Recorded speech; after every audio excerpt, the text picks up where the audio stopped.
What's up, guys? Welcome to Miami Auto Bros. You got one load Magma here. We're going to be replacing the transmission mount in your EcoBoost 2.7 F-150. This is from 2015 to 2020, maybe some of the newer ones. I'm going to do it on the floor of my driveway so you could do it at home.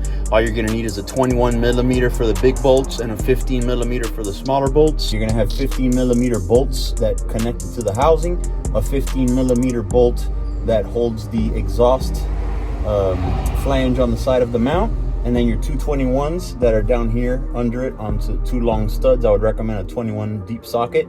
And one tip I'm going to give you guys is we're going to loosen this entire cross member, which is going to allow us to get that out relatively easily. And these are also 215s. There's 215s on the other side, but we're going to leave it hanging off of one. So I'm just going to loosen those. I'm going to loosen those two over there. I'm going to take one out, and then I'm going to take both of these out.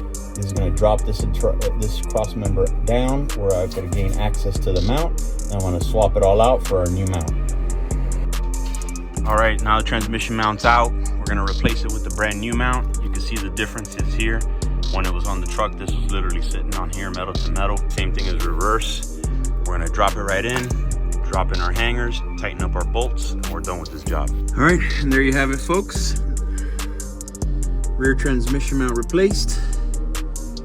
Literally the opposite. Just put it back together, tighten up your cross member, bring it back up, and it's done. Thank you for watching Miami Auto Bros, One Low Magma. Follow me on Instagram. Please subscribe to the channel. Make sure you check out all our other videos. Make sure to like and comment. If this video helped you out and you're able to change your transmission mount or your engine mount, give me a shout out. Let me know in the comments. Thank you, guys.